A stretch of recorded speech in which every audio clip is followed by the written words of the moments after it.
Ilang oras na lang din papasok na ang official na free agency. Ang Golden State naiipit na naman kay Jonathan Kuminga dahil ang asking price niya ngayon $30 million per year at gusto niyang maging third highest paid player sa Warriors lineup. Kaso lang, ito yung binigay sa kanya last year na tinanggihan naman niya dahil ang gusto niya $200 million. Official na kasing restricted free agent si Kuminga nang tinapos niya yung 7.9 million na qualifying offer. Kung tinanggap niya kasi yun, magiging unrestricted siya next year. Ano kayang nasa isip nitong si Kuminga? Inoffer na sa kanya, tinanggihan niya last year tapos gusto niya ganun ulit. Ang $30 million per year may hirapan ng Golden State na ibigay sa kanya ngayon dahil nga merong Butler, Steph at Draymond Green. May ipit sila sa salary cap at tax apron. Ang Brooklyn Nets nasa $20 million per year ang pwedeng i-offer kay Kuminga na may rights ang Warriors na tapatan pero may hirapan sila doon.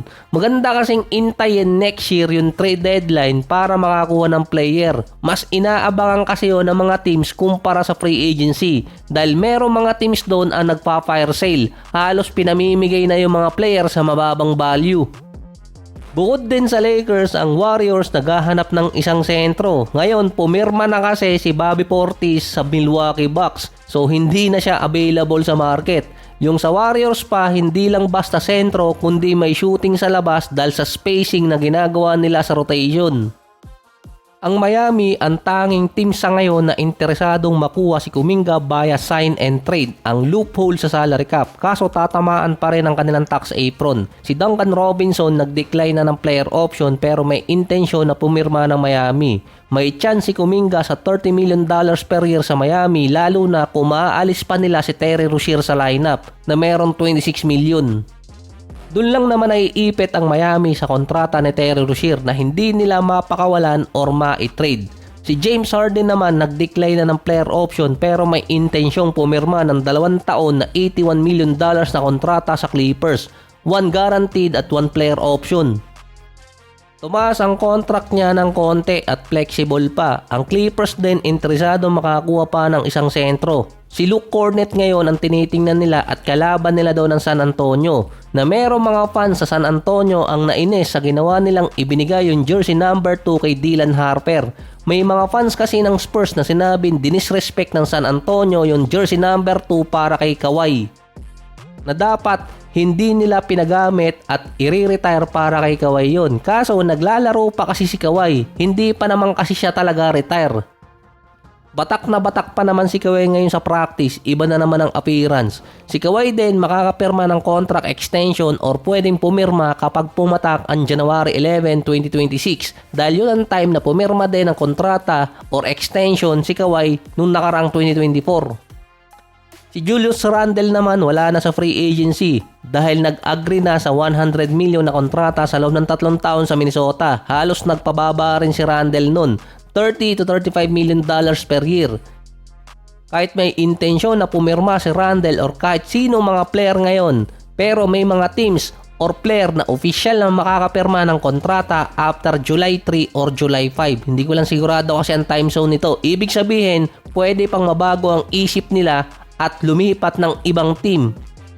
Si Randle last year merong 18.7 rebounds, 4 assists, 48 and 34% sa loob ng 69 games. Secure na rin sa Minnesota si Naz Reid na merong $21 to $28 million until 2030. Pero tradable contract si Naz Reid. Secure siya sa Minnesota sa loob ng 5 taon pero nasa mid-tier contract si Reid. Pwede siyang magamit ng Minnesota in the future sa trade. Na-retain ng Minnesota ang core player nila pero ito yung posibleng maalis or posibleng lumipat, si Nickeil Alexander-Walker. Nilagay kasi siya na pang mid-level exception. Ang dalawang teams na may interesado sa kanya, Atlanta at Detroit, may average siya na 9 points, 3 rebounds, 3 assists, 43 and 38%. Off the bench player ng Minnesota. Sa loob ng 2 taon, nakalaro siya ng tig 82 games. Kahit hindi siya nag-average ng double digit, kapag naman 82 games ang nalalaro ng isang player sa loob pa ng 2 taon, laging available, mataas yung value niya sa market at sa mga teams. Ang Detroit naman naghahanap na ng trade partner kay Fontecchio or kay Malik Beasley na nasangkot ngayon na namumusta ng mga games na iniimbestigahan na ng NBA at pati na rin korte. Ang rason pa nun para makapag-freed up ng salary cap para kay Alexander Walker.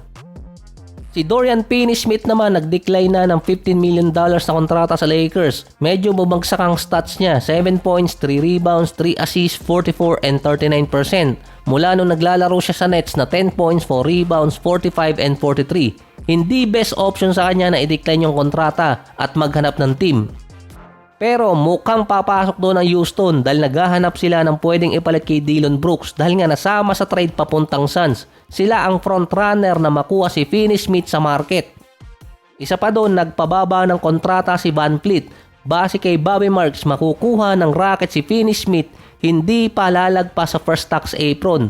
Mukhang kinakabahan din si Finney-Smith sa plano ng Lakers na mag-trade ng player at mapunta siya sa team na hindi naman siya magagamit at magiging pillar kung kailan pa siya magiging free agent sa susunod na taon at bumagsak ang value niya.